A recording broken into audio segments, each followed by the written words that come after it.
오늘 이 시간에는 여러분들과 함께 본문의 말씀을 가지고 이 영적 싸움이라는 주제에 대해서 생각하는 시간을 가지려고 합니다. 영적 싸움. 영적 싸움이라고 하면 또 주제가 좀 너무 무거운 것이 아닌가, 좀 듣기 부담스러운 것이 아닌가, 혹시 이렇게 생각하시는 분들이 계실는지 모르겠는데요. 영적 싸움이라는 것은 우리 모두에게 꼭 필요하기 때문에 이 시간 집중해서 말씀을 잘 들어주시기를 바랍니다. 오늘 말씀은 이스라엘 백성들이 아말렉 족속과 싸워서 이긴 내용을 우리에게 소개하고 있습니다. 사실 이 당시 이스라엘 백성들은 아말렉 족속과 싸울 생각이 전혀 없었습니다. 그런데 아말렉 족속이 갑자기 쳐들어오는 바람에 이스라엘 백성들이 아말렉과 싸움을 벌이게 된 것이죠. 다행히 이 싸움에서 이스라엘 백성들은 하나님의 도우심으로 승리를 거두게 되는데요.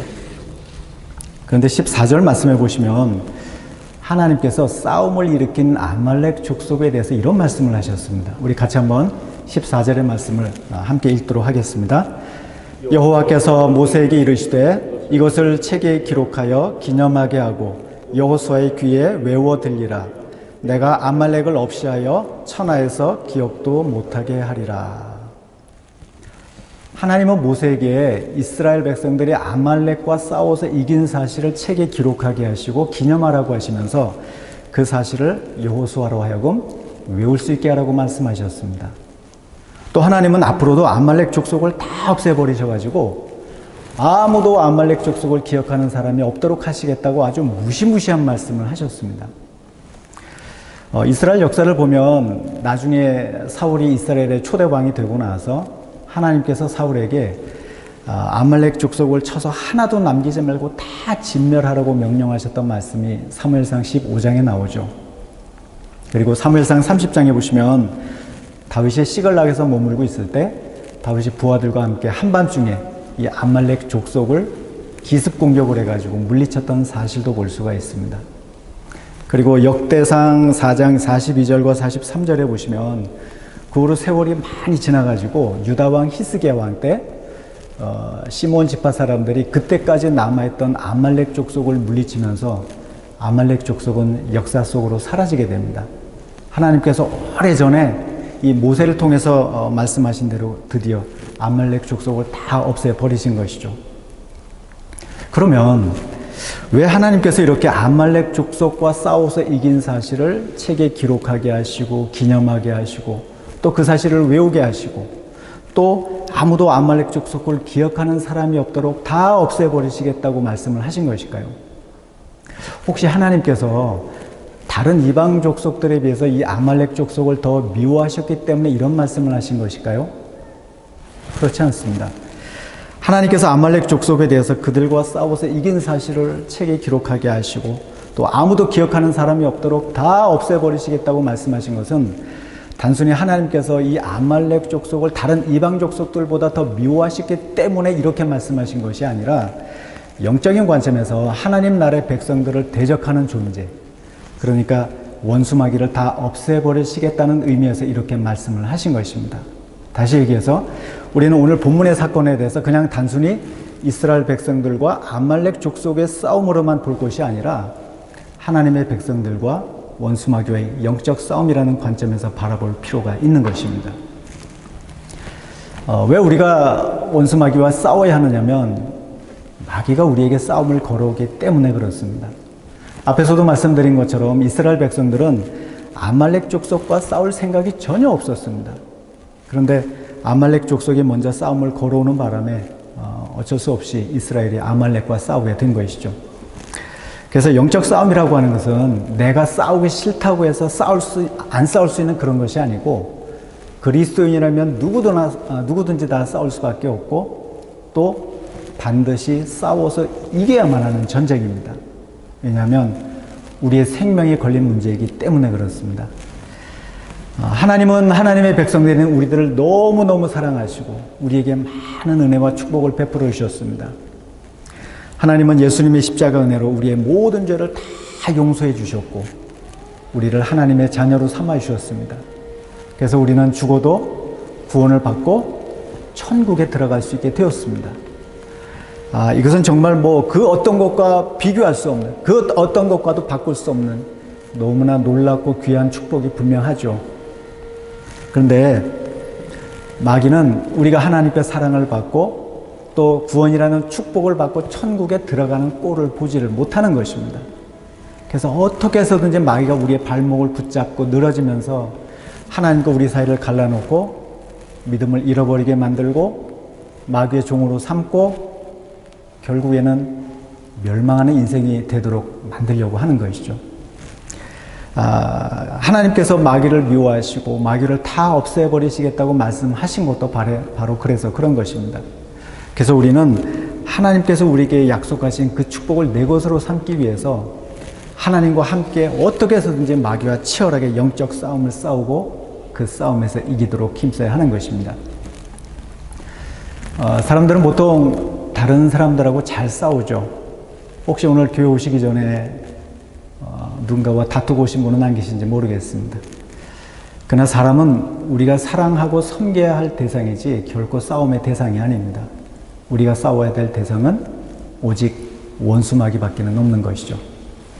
에베소서 6장 12절에 보시면 이런 말씀이 있는데요. 우리 한번 같이 읽겠습니다.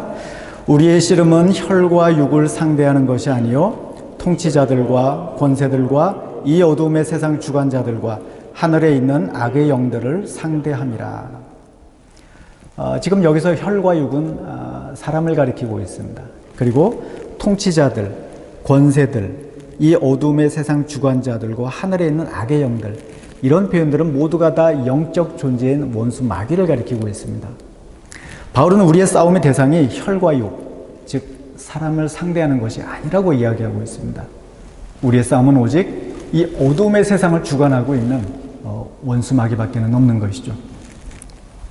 그런데 우리가 마귀와 싸운다고 하는 것은 다른 말로 표현을 하면 이것은 곧 우리 안에 있는 악하고 죄된 본성, 그러니까 우리 자신과의 싸움이고 우리가 하나님의 뜻을 따르기 위한 싸움이고 믿음을 지키기 위한 싸움이고 그것은 선한 싸움을 의미하고 있습니다. 그리고 우리가 서로 다투고 싸우는 것, 이것은 악한 싸움이고 세상적인 싸움이죠. 지금 이 세상에서 일어나고 있는 모든 악하고 음란하고 더러운 죄들, 그리고 서로 미워하고 다투고 또 요즘 한창 문제가 되고 있는 우크라이나 사태와 같은 이 모든 일들이 다 이 세상적인 싸움의 결과로 일어나고 있는 일들인 것이죠. 그래서 우리는 그리스도인으로서 무슨 일이 있어도 절대로 서로 간에 다투고 싸워서는 안 됩니다. 우리는 서로 싸우지 않도록 조심하고 오직 우리 안에 악하고 안 좋은 생각들, 미움의 감정들이 생기도록 만드는 원수 마귀와만 싸워야 하는 것이죠. 이 싸움이 바로 하나님께서 우리에게 원하시는 영적 싸움인 것입니다. 그런데 우리가 이 영적 싸움에서 이기기 위해서는 마귀가 언제 우리를 공격해 오는지 또 우리가 어떤 무기를 가지고 마귀와 싸워야 되는지 우리는 잘 알고 있을 필요가 있습니다. 그 옛말에 지피지기면 백전백승이라는 말이 있죠. 이 말은 적을 알고 나를 알면 우리가 100번 싸워도 100번 이길 수 있다는 뜻입니다. 마찬가지로 우리가 마귀의 전략이 무엇인지 또 우리가 어떤 무기를 가지고 마귀와 싸워야 이길 수 있는지 우리가 이 사실을 잘 알고 있을 때 우리는 마귀와 100번 싸워도 얼마든지 100번 다 이길 수가 있는 것이죠. 그런 면에서 오늘 본문의 말씀은 영적 싸움과 관련해서 우리에게 중요한 몇 가지 정보를 제공해 주고 있습니다. 먼저 첫 번째로 언제 마귀가 우리를 공격해 오는지 우리는 잘 알고 있을 필요가 있는데요. 그것은 우리가 틈이 있을 때 마귀가 우리를 공격해 온다는 사실입니다. 물론 우리가 틈이 있든 없든 마귀는 언제든지 우리를 공격해 오죠. 그러나 우리 안에 틈이 노출이 될 때 우리가 마귀의 공격에 쉽게 휘둘릴 수 있다는 것입니다. 본문 8절에 보시면 이런 말씀이 있습니다. 우리 같이 한번 8절의 말씀을 함께 읽겠습니다. 그때 아말렉이 와서 이스라엘과 르비딤에서 싸우니라. 예. 지금 여기 보시면 이 아말렉 족속이 언제 이스라엘 백성들을 노리고 쳐들어왔는지에 대해서 성경은 바로 그때였다고 이야기하고 있습니다. 지금 여기서 말하는 그때가 언제를 뜻하는 것이냐면 본문 바로 앞쪽에 있는 출애굽기 17장 1절에서 7절의 사건이 일어난 때를 가리키고 있는데요. 그러면 도대체 이때 무슨 일이 있었길래 이렇게 아말렉 족속이 이스라엘 백성들을 노리고 쳐들어온 것일까요? 우리는 그 내용을 잠깐 살펴볼 필요가 있습니다. 이 당시 이스라엘 백성들은 애굽에서 막 나와가지고 신광야를 지나서 르비딤이라는 광야에서 머물고 있었습니다. 이때는 이스라엘 백성들이 애굽에서 나온 지 아직 채 2달이 되지 않은 때였죠. 그런데 이스라엘 백성들이 르비딤에 도착을 해서 보니까 유감스럽게도 이 르비딤이라는 곳에는 마실 물이 없었습니다. 그래서 사람들이 너무 목이 마르다 보니까 모세한테 물을 달라고 하면서 모세와 심하게 다투게 되죠. 이때 이스라엘 백성들이 얼마나 모세하고 심하게 다퉜냐면 앞쪽에 출애굽기 17장 4절에 보시면 모세가 하나님께 사람들이 조금 있으면 저에게 돌을 던질 것 같다고 하면서 하소연을 할 정도였습니다. 그래서 하나님께서 모세에게 지팡이를 들고 장로들과 함께 호렙산으로 올라가서 거기에 있는 반석을 치라고 말씀을 하셨죠. 그래서 모세가 하나님의 말씀대로 반석에서 물이 나오게 하면서 사람들은 비로소 갈증의 문제를 해결하게 됩니다.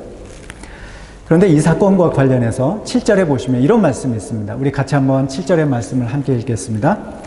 그가 그곳 이름을 마사 또는 무리바라 불렀으니 이는 이스라엘 자손이 다투었으며 또는 그들이 여호와를 시험하여 이르기를 여호와께서 우리 중에 계신가 안 계신가 하였음이더라.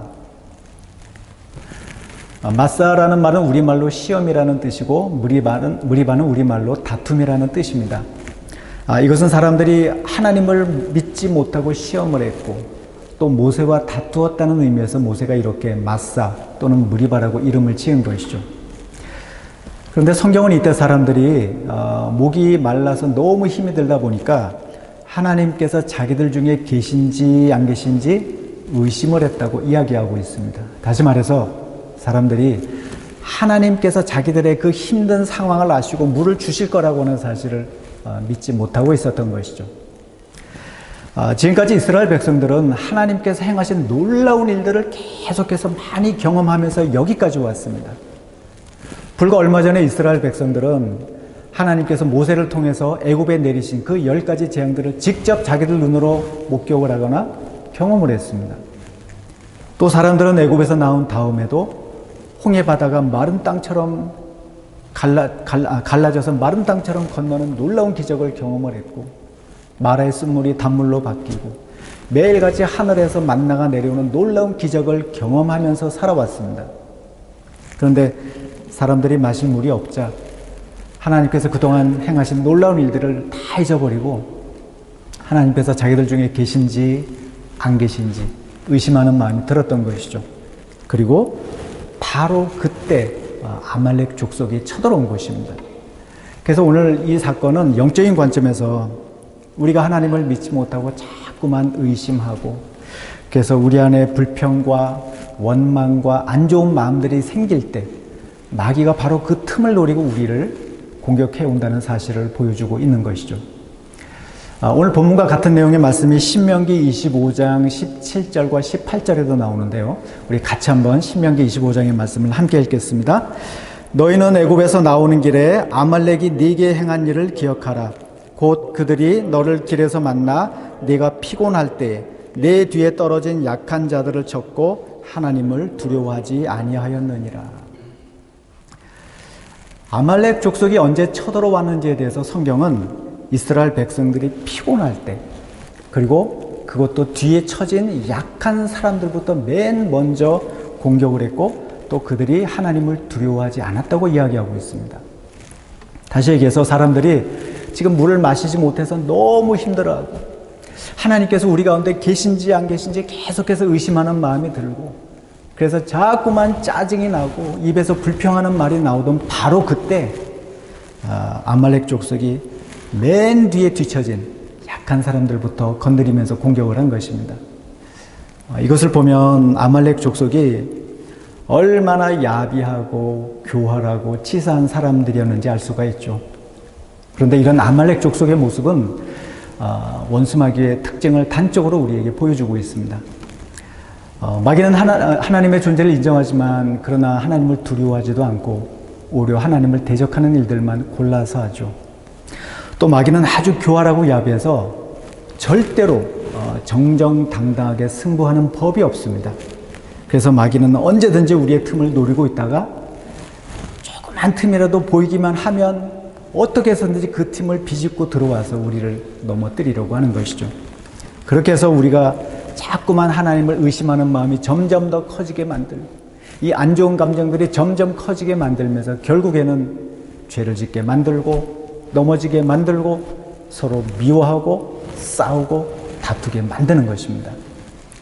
그래서 우리가 이 영적 싸움에서 이기기 위해서는 먼저 무엇보다 우리의 그 약한 부분들, 우린 저마다 다 약한 부분들을 가지고 있죠. 근데 그런 약한 부분들이 틈이 생기지 않도록 우리는 조심을 해야 하는 것이죠. 에베소서 4장 27절에 보시면 마귀에게 틈을 주지 말라고 바울은 이야기하고 있습니다. 이 말씀을 보면 우리 안에 틈이 생기지 않도록 우리가 영적으로 깨어서 조심하는 일이 얼마나 중요한 일인지 우리는 알 수가 있는 것이죠. 가끔 TV에서 동물의 왕국 같은 프로그램을 보면 이 굶주린 맹수들이 먹잇감을 찾을 때 그 숲을 사이에 가만히 엎드려 가지고 무리들 가운데 홀로 떨어져 있거나 뒤에 처진 짐승을 목표로 삼는 것을 볼 수가 있습니다. 초식 동물들도 자기네들끼리 똘똘 뭉쳐 있으면 이 맹수들이 함부로 공격을 하지를 못합니다. 그러나 무리에서 벗어나서 뒤처져 있거나 떨어져 있는 그런 짐승들이 맹수들의 먹잇감이 되는 것이죠. 영적인 세계도 똑같습니다. 우리가 정신을 바짝 차리고 깨어있다 보면 마귀가 우리를 함부로 건드리지를 못합니다. 그런데 우리 안에 조그만 틈이라도 보이기만 하면 마귀가 지체하지 않고 그 틈을 비집고 들어와서 어떻게 해서든지 우리를 넘어뜨리려고 하는 것이죠. 특히 우리가 힘들고 어려운 상황 가운데 있다 보면 우리는 마음이 흔들리고 약해지기가 쉽습니다. 그래서 우리는 평소에도 그렇지만 특히 힘들고 어려운 상황인 가운데 있을수록 우리 안에 부정적이고 불신앙적인 생각, 또 서로에 대해서 안 좋은 마음이 생기지 않도록 조심하고, 또 그런 안 좋은 생각과 감정들이 우리 입 밖으로 나오지 않도록 조심해야 하는 것이죠. 베드로전서 5장 8절에 보시면 베드로가 이런 말을 하고 있는데요. 우리 한번 베드로전서 5장 8절의 말씀을 함께 같이 읽겠습니다. 근신하라 깨어라 너희 대적 마귀가 우는 사자같이 두루다니며 삼킬 자를 찾나니. 여기서 근신하라 깨어라 이 말씀을 공동번역에서는 좀 더 실감나게 정신을 바짝 차리고 깨어 있으십시오 이렇게 번역을 하고 있습니다. 왜냐하면 우리의 대적 마귀가 우는 사자와 같이 삼킬 자를 찾아서 두루 다니고 있기 때문에 그런 것입니다. 지금 이 자리에도 마귀가 삼킬 자가 있는지 없는지 두루 다니면서 지금 찾아다니고 있습니다. 단지 우리 눈에 보이지 않을 뿐이죠. 저는 우리가 이런 사실을 기억하고 언제든지 정신을 바짝 차리고 우리 안에 부정적이고 불신앙적이고 악한 생각들, 또 서로에 대해서 안 좋은 감정들, 이런 마음이 생각될 때마다 뭐 그런 마음이 안 생길 수는 없겠죠. 그러나 그런 생각들이 찾아올 때마다 즉시 그런 안 좋은 생각들을 차단하고 물리치면서 우리가 마귀에게 조금 더 틈이 노출되지 않도록 우리 모두가 힘쓸 수 있기를 바랍니다. 두 번째로, 그러면 우리가 마귀와 싸울 수 있는 무기가 어떤 것이 있느냐 하는 것인데요. 우리가 마귀와 싸울 수 있는 무기는 바로 하나님께 기도하는 것입니다. 아말렉 족속이 쳐들어오자 이스라엘은 부득불 아말렉 족속과 싸울 수밖에 없는 상황이 되었습니다. 그래서 모세가 여호수아를 불러다가 이제 아말렉 족속과 싸울 준비를 시키죠. 그런데 9절에 보시면 모세가 여호수아에게 이렇게 말을 했습니다. 우리 같이 한번 9절의 말씀을 함께 읽겠습니다. 모세가 여호수아에게 이르되 우리를 위하여 사람들을 택하여 나가서 아말렉과 싸우라. 내일 내가 하나님의 지팡이를 손에 잡고 산 꼭대기에 서리라. 모세는 여호수아에게 전쟁에 나갈 수 있는 젊은 사람들을 데리고 나와서 싸우라고 하면서 자신도 하나님의 지팡이를 손에 잡고 산 꼭대기에 서 있겠다고 이야기했습니다. 지금 여기 모세가 산 꼭대기에 서 있겠다고 하는 이 말은 그냥 모세가 여호수아와 이스라엘 백성들이 싸우는 모습을 산 꼭대기에서 바라보고 있겠다는 그런 의미의 말이 아니라 자신이 산 꼭대기에서 하나님께 기도하겠다는 사실을 의미하고 있습니다. 사실 이 당시 이스라엘 백성들은 오랫동안 애굽에서 노예로만 살았기 때문에 뭐 전투 경험도 전혀 없고 또 적들과 맞서서 싸울 만한 그런 어떤 변변한 무기를 가지고 있는 것이 하나도 없었습니다. 그래서 모세가 하나님의 지팡이를 손에 잡고, 다시 말해서 하나님의 능력과 도우심을 의지하고 산으로 올라가서 하나님께 기도하겠다고 이야기한 것이죠. 그렇게 해서 다음날 여호수아와 이스라엘 백성들은 아말렉 족속과 싸움을 벌이고, 모세는 아론과 훌과 함께 산으로 올라가서 산 꼭대기에 서서 하나님께 간절하게 기도를 드렸습니다. 그런데 이때 정말 희한한 일이 벌어지게 됩니다. 11절에 보시면 이런 말씀이 있습니다. 우리 같이 한번 11절의 말씀 읽겠습니다. 모세가 손을 들면 이스라엘이 이기고 손을 내리면 아말렉이 이기더니. 아말렉 족속과 싸우고 있는 사람들은 여호수아와 이스라엘 백성들이었습니다. 그런데 희한하게도 모세가 손을 들면 이스라엘 백성들이 이기고, 모세가 팔이 아파서 손을 내리면 이스라엘이 싸움에서 밀리는 상황이 생긴 것이죠. 이것은 무엇을 의미하느냐면, 우리가 마귀와 영적 싸움에서 이기기 위해서, 다시 말해서 우리 안에 있는 이 악하고 죄된 본성들을 죽이기 위해서 반드시 필요한 무기가 바로 기도라는 사실을 의미하고 있습니다.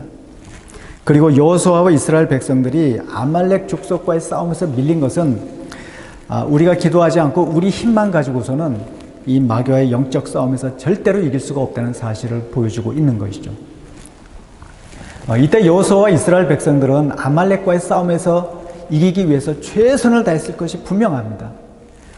이 싸움에서 지고 싶은 마음으로 대충 싸운 사람은 아무도 없겠죠.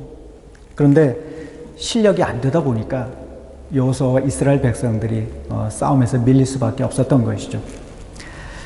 우리도 보면 나쁜 생각이나 죄를 짓는 것이 좋지 않다는 거, 우리는 누구나 다 알고 있습니다. 또 우리가 성내지 않고 서로 미워하지 않고 언제든지 사랑하도록 힘써야 된다는 거, 우리 가운데 모르고 있는 사람이 누가 있겠습니까? 그러나 우리가 막상 어떤 유혹의 자리라든지 또 정말 너무 속이 상하고 화가 날 수밖에 없는 그런 상황을 맞닥뜨렸을 때 우리는 우리 스스로 마음을 다스리는 것이 결코 쉽지가 않습니다. 그래서 우리는 우리 스스로도 틈이 생기지 않도록 조심해야 되지만, 또한 우리가 그렇게 우리 안에 틈이 생기지 않도록 계속해서 우리가 우리의 마음을 지키기 위해서는 반드시 기도하는 일이 필요한 것이죠. 사람들은 보통 자신이 얼마나 연약한지를 잘 모르는 경우가 대부분입니다. 오히려 사람들을 보면 나 정도면 괜찮은 사람이지 이렇게 생각하는 경우들이 대부분이죠. 심리학에서는 사람들의 이런 심리를 가리켜서 자기 기만 본능이라는 용어로 설명을 하고 있습니다.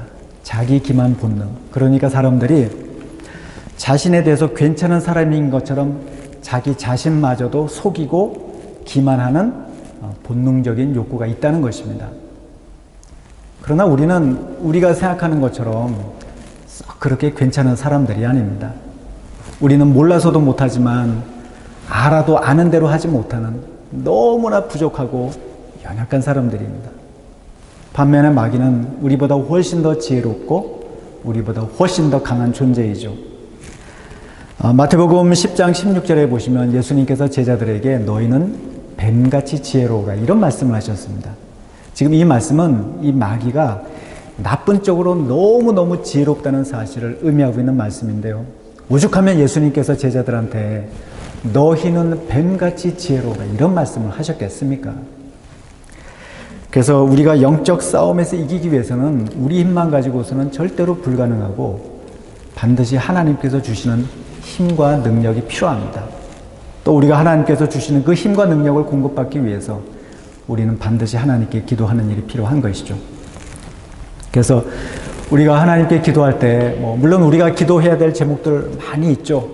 우리의 가정, 우리의 앞날, 건강, 경제적인 문제 등등 우리가 기도해야 될 제목들이 많이 있지만, 그러나 우리는 그 가운데서도 무엇보다 먼저 우리가 영적 싸움에서 이길 수 있도록 하나님께 힘과 능력을 달라고 기도해야 합니다. 하나님은 우리가 이렇게 기도하는 것을 너무너무 기뻐하십니다. 그래서 우리는 하나님께서 주시는 그 하늘의 힘과 능력을 가지고 원수 마귀와 치열하게 영적 싸움을 싸워야 하는 것이죠. 성경에 보시면 영적 싸움이 어떤 것인지를 분명하게 보여주는 사건이 하나가 나오는데요. 그 사건이 뭐냐면 바로 예수님께서 십자가에 달려서 고난을 받으시고 죽으신 십자가 죽음의 사건입니다. 예수님은 사람들에게 붙잡혀서 고난을 당하시기 전에 먼저 겟세마네 동산에서 하나님께 기도하셨습니다. 다시 말해서 예수님께서 그 기도하는 시간을 통해서 하나님이 주시는 그 하늘의 힘과 능력을 공급받으신 것이죠. 누가복음 22장 44절에 보시면 이때 예수님께서 얼마나 간절하게 기도하셨는지 성경은 예수께서 힘쓰고 애써 더욱 간절히 기도하시니 땀이 땅에 떨어지는 핏방울 같이 되었더라, 이렇게 기록을 남기고 있습니다. 지금 여기서 힘쓰고 애써 더욱 간절히, 이런 표현들은 사실 비슷한 의미를 가지고 있습니다. 이 말씀은 예수님께서 그만큼 간절하게 기도하셨다는 사실을 성경이 계속해서 강조하면서 표현을 하고 있는 것이죠. 그래서 예수님께서 얼마나 간절하게 기도하셨는지 마치 땀이 땅에 떨어지는 핏방울처럼 그렇게 예수님은 하나님께 간절하게 기도하셨습니다. 그리고 하나님께서 주시는 그 하늘의 힘과 능력을 의지하고 예수님은 담대하게 십자가 고난과 죽음의 길을 걸어가신 것이죠. 사람들이 예수님을 조롱하고 얼굴에 침을 뱉고 주먹으로 얼굴을 때리고 채찍으로 온 몸을 매질하고 또 예수님께서 손과 그 두 발못이 그 대못에 박힌 상태로 십자가에 달리셨을 때 겪으셨던 그 육체적 정신적 고통은 우리가 감히 상상할 수 없을 정도의 극한의 고통이었습니다. 그러나 예수님은 그 극심한 고통 가운데서도 사람들에게 아무런 저항도 하지 않으시고 또 당신을 향해서 조롱하고 욕하고 때리고 십자가에 못 박는 사람들을 향해서 조금 더 분노하시거나 조금 더 미워하는 마음을 갖지 않으셨습니다. 오히려 예수님은 십자가 위에서 그 견딜 수 없는 고통 가운데서도 하나님께 저 사람들을 용서해달라고, 저 사람들은 자기들이 무슨 일을 하는지 전혀 모른다고 하면서 하나님께 기도를 하셨습니다. 이런 예수님의 모습을 보면 마귀에게 조금도 휘둘리지 않으시고 하나님이 주시는 그 하늘의 힘과 능력을 가지고 영적 싸움에서 이기셨다는 사실을 우리는 확인할 수가 있습니다. 영적 싸움이라는 것은 바로 이런 것입니다. 그래서 우리도 때로는 살면서 속상할 때도 많고 정말 미움의 감정이 들 만한 그런 상황을 만날 때도 있지만, 그러나 우리가 그런 상황 가운데서도 영적 싸움에서 이기고 우리가 서로를 끝까지 사랑하고 우리가 끝까지 하나님의 말씀에 순종하기 위해서 하나님께 기도하면서 그 하나님께서 우리에게 주시는 하늘의 힘과 능력을 공급받아야 하는 것이죠. 세 번째로 우리가 영적 싸움에서 이기기 위해서 또 한 가지 필요한 것이 있는데, 그것이 뭐냐면 우리가 서로를 위해서 함께 중보기도 하는 것입니다. 12절에 보시면 이런 말씀이 있습니다. 우리 같이 한번 12절의 말씀을 함께 읽습니다. 모세의 팔이 피곤함에 그들이 돌을 가져다가 모세의 아래에 놓아 그가 그 위에 앉게 하고 아론과 훌이 한 사람은 이쪽에서 한 사람은 저쪽에서 모세의 손을 붙들어 올렸더니 그 손이 해가 지도록 내려오지 아니한지라. 앞에서 말씀드린 것처럼 모세가 손을 들고 있으면 이스라엘이 이기고 팔이 아파서 손을 내리면 이스라엘이 싸움에서 밀리는 아주 희한한 일이 벌어졌습니다. 그러자 아론과 훌이 큰 돌을 하나 가져다가 그 돌 위에다가 모세를 앉히고 한쪽은 오른쪽, 한쪽은 왼쪽에서 모세의 팔이 내려오지 않도록 계속해서 붙들어줬습니다. 그렇게 해서 이스라엘은 아말렉 족속과의 싸움에서 승리를 거두게 되죠. 아론은 우리가 알고 있다시피 모세의 형이 되는 사람입니다. 그리고 훌이라는 사람은 유대인 역사가였던 요세푸스의 기록에 따르면 모세의 누이였던 미리암의 남편이었던 것으로 알려져 있습니다. 만약 그렇다고 한다면 이 아론과 훌은 모세와 형제의 관계이자 친척 관계가 되죠. 이처럼 우리는 서로 함께 기도할 수 있는 중보 기도의 동역자들이 필요합니다. 왜냐하면 우리가 혼자서 마귀와 싸우는 것보다는 우리가 함께 힘을 합쳐서 싸우는 것이 훨씬 더 우리에게 유리하기 때문에 그런 것이죠. 모세도 계속해서 팔을 들고 있어야 하는 줄은 알고 있었습니다. 그러나 모세는 팔이 아프다 보니까 팔을 내릴 수밖에 없었죠. 마찬가지로 우리도 혼자서 마귀와 싸우다 보면 때로는 이 영적 싸움이 힘들게 느껴지고 지칠 때가 있습니다. 그래서 모세가 팔이 아파서 내릴 수밖에 없을 때 아론과 훌이 옆에서 그 팔을 붙잡아 줬던 것처럼 우리는 서로 함께 영적인 네트워크를 형성을 하고 서로를 위해서 중보기도 할 수 있어야 하는 것이죠. 15절에 보시면 모세가 싸움에서 이기고 난 다음에 제단을 쌓고 그 이름을 여호와 니시라고 불렀는데요. 이 여호와 니시라는 말은 문자적으로 하나님은 나의 깃발이라는 뜻입니다. 이 여호와 니시라는 말은 우리가 하나님께 기도하고 또 우리가 서로를 위해서 함께 중보기도할 때 하나님께서 우리를 영적 싸움에서 이기게 해주시고 승리의 깃발을 흔들도록 해주신다는 의미가 담겨져 있습니다. 다시 말해서 하나님은 우리가 영적 싸움에서 이기는 것도 바라시지만 나뿐만이 아니라 우리가 다 함께 힘을 합쳐서 우리 모두가 영적 싸움에서 이길 수 있기를 바라고 계시다고 하는 사실입니다. 바울이 쓴 서신서에 보면 바울이 여러 교회들에게 편지를 쓸 때마다 자신을 위해서 기도해 줄 것을 부탁했던 내용을 우리가 많이 발견할 수가 있죠. 그 가운데 에베소서 6장 18절과 19절에 보시면 바울이 이렇게 이야기하고 있습니다. 우리 같이 한번 읽겠습니다. 모든 기도와 간구를 하되 항상 성령 안에서 기도하고 이를 위하여 깨어 구하기를 항상 힘쓰며 여러 성도를 위하여 구하라. 또 나를 위하여 구할 것은 내게 말씀을 주사 나로 입을 열어 복음의 비밀을 담대히 알리게 하옵소서 할 것이니. 바울은 에베소 교회 성도들에게 모든 기도와 간구를 하라. 항상 성령 안에서 기도하라. 깨어 기도하기를 항상 힘쓰라. 여러 성도들을 위해서 기도하라. 또 자신을 위해서도 기도하기를 복음의 비밀을 담대하게 전할 수 있도록 기도해 달라고 부탁을 했습니다. 지금 바울이 이렇게 성도들에게 기도할 것을 계속해서 여러 번 반복하면서 이야기하고 또 여러 성도들을 위해서 기도하고 자기 자신을 위해서도 기도해 줄 것을 부탁을 한 것은 그만큼 기도가 중요하다는 사실을 바울이 알고 있었기 때문이라고 할 수가 있죠. 그래서 우리가 늘 기도하는 일에 힘쓰고 또 서로를 위해서도 우리가 중보 기도하는 것, 이것은 우리 모두가 영적 싸움에서 이기기 위해서 얼마나 중요한 일인지 모릅니다.